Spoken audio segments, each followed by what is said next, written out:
Praise Lord Church. I thank and praise God for giving me the opportunity to share a few things that God has revealed in my life through His Word. During the past couple of months, we as a family have been praying to God to reveal His destiny and the purpose for His calling in our lives.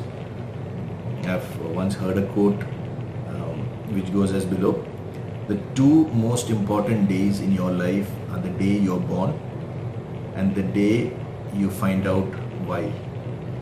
When we are born into to this world, the purpose of our life is influenced by our parents, our relatives, our friends, our siblings, and many other factors.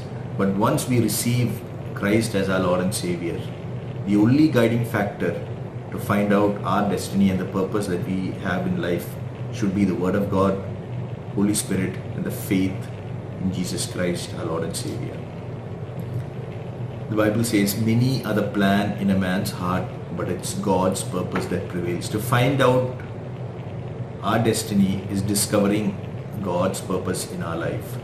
Psalms 57 verse 2 says, I cry out to God Most High, to God who fulfills His purpose for me. So how can we know God's purpose in our life?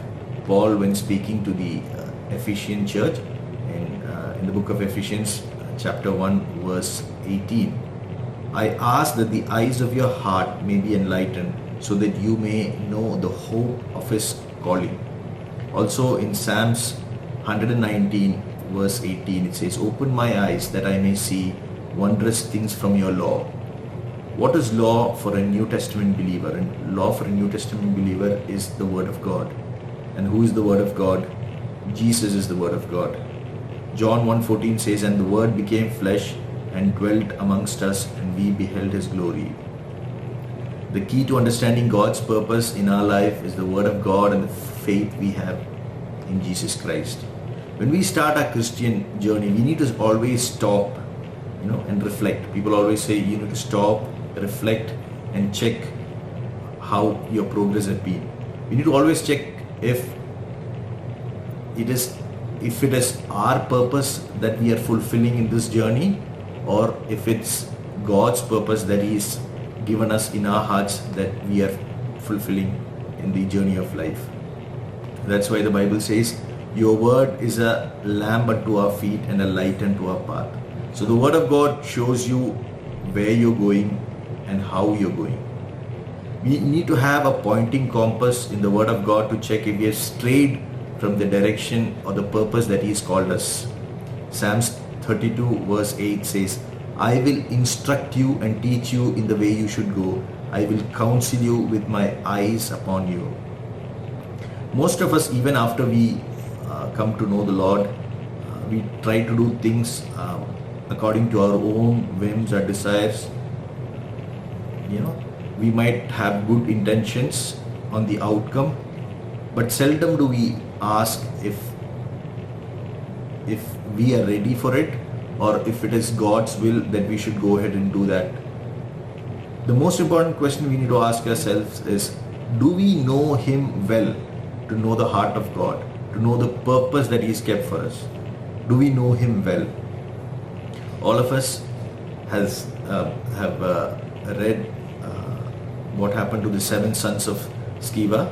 The 7 sons of Sceva went out to drive evil spirits. One day the evil spirit answered them, Jesus I know, Paul I know, but who are you? This is the question that we should always ask ourselves. Who are we? When I was reading this passage, I asked myself, was not the sons of Sceva doing what a Christian is supposed to do? He was doing what is expected out of a Christian. But the demon-possessed man asked, who are you? It means that the sons of Sceva had not known Jesus the way they were supposed to know Him. We as Christians do not have an address other than that with Jesus. Our name should be Care of Jesus. You can put in your name, Dilip Care of Jesus.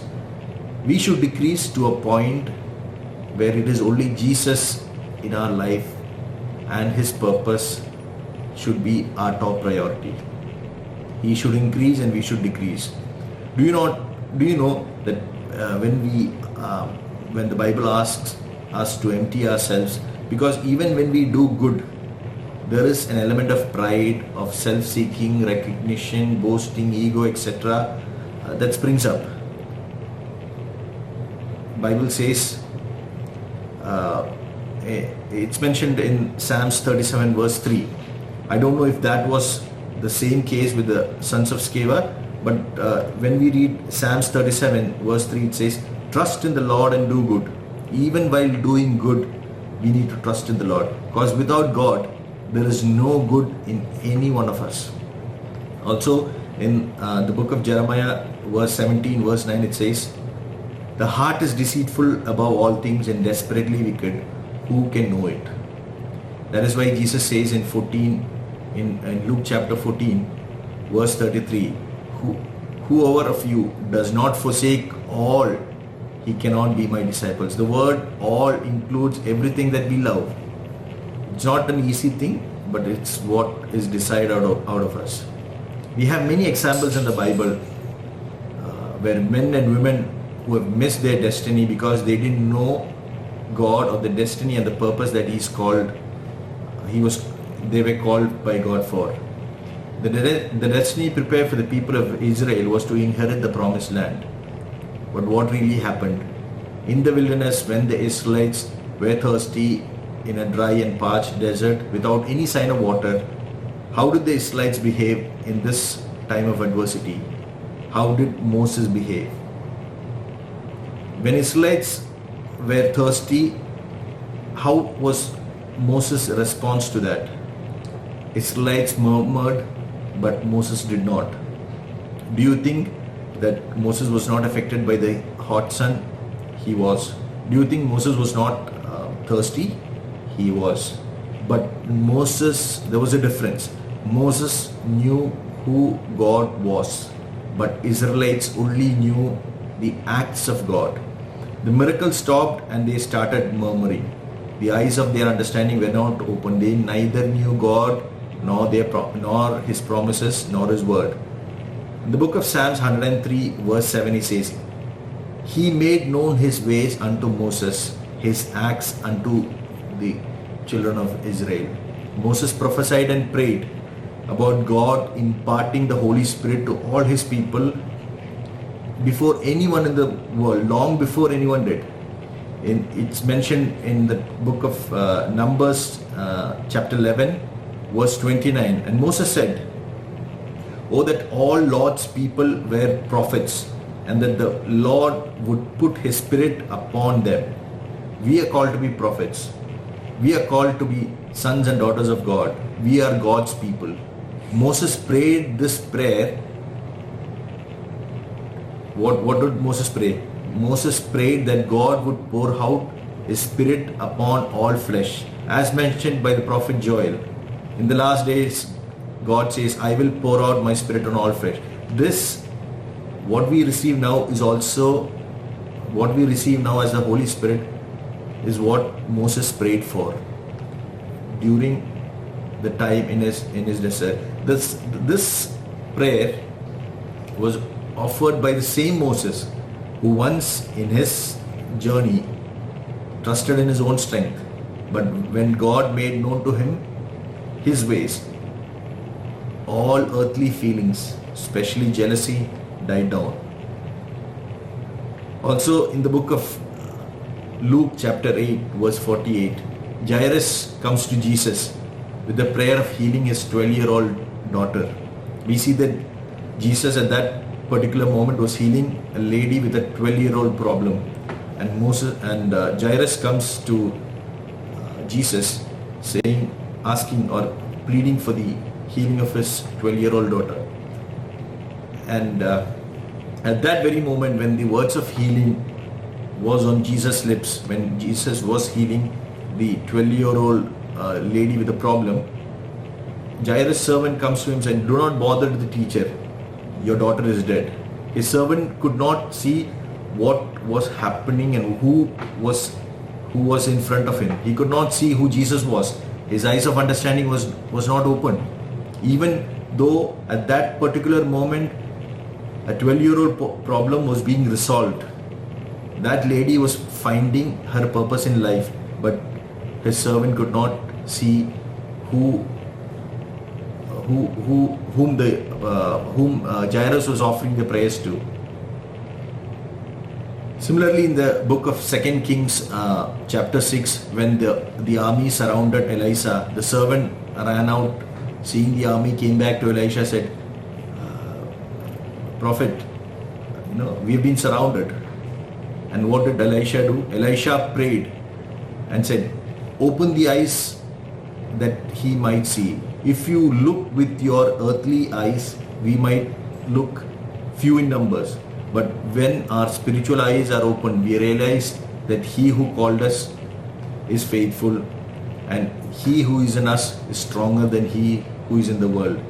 Because this same servant, if you read in the beginning of the chapter 6, 2 Kings chapter 6, this particular servant, he was living with the prophets, and he had seen the axe head float. If you read in the beginning of these verses in chapter 6, it says, he has seen Elisha threw a stick into the water and the axe head floating.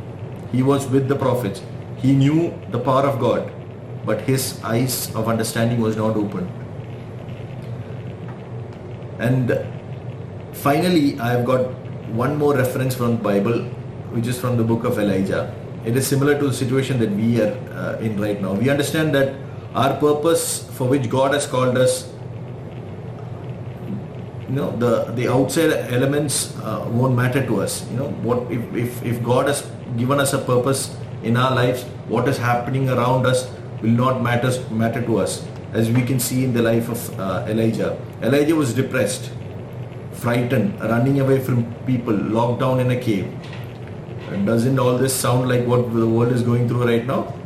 But when Elijah heard that word of God, the still voice, a gentle whisper in 1 King chapter 19 verse 12, I believe his eyes of understanding would have opened. His purpose of God calling him, his destiny flashed before him. He got up and went to Elijah. Once the mantle of God is on us, which is the Holy Spirit, and he has given us the purpose in life for which you are born, then nothing else matters. For every action, we learn how to trust in the Lord, no matter what. Even if we think that the action that we're going to do is good, we do not trust on our own strengths, but we learn to trust in God. Elijah appointed Elisha as his successor after hearing this gentle voice. Elijah found Elisha by divine direction, not in the school of prophets, but in the field, not reading or praying or sacrificing, but while he was plowing. I know a person, once she knew her God-given purpose in life, and after she had known her God-given purpose in life, nothing else mattered to her. This person is very near to me. Her sickness, her constraints, nothing mattered. Her only purpose was to please her Father in heaven. She was not a forceful or a loud or a commanding character, but she was meek and quiet. But when she was promoted to glory, I was surprised to hear testimonies of the number of lives she had influenced. It is after this that I started praying to God to reveal His God-given purpose in my life. I realized that when God asks you to do a particular thing, it's very important. I realized that when God asks you to do a particular thing, it will be a task that you can obey, something that is possible for you to achieve, the best that you have, and He will give you the strength to accomplish it. This is something that I've learned after meeting this woman of God. What the world is going through is unfortunate, but we are fortunate to have Jesus as our Lord and Savior. And it's not by accident that God has placed us in this time of history. Only we need to open our eyes of understanding and to know who has called us and what our calling in life is. We are all unique, and how one person can influence the world is entirely different to another, for we are all unique in Christ. The world needs the church like no other time in history, like what we read in the book of 2 Corinthians chapter 7 verse 5 and 6. We had no rest. We were harassed at every turn, conflicts on the outside, fear within. But God, only God can lead us in this journey of life by encouraging, comforting, and urging us to live life worthy of His calling, so that we inherit the kingdom and His glory. We must look to the Word of God, know Jesus more and more, empty ourselves, keep focus on the goal and on the way to reaching our destiny. May God bless you with these words. Thank you so much.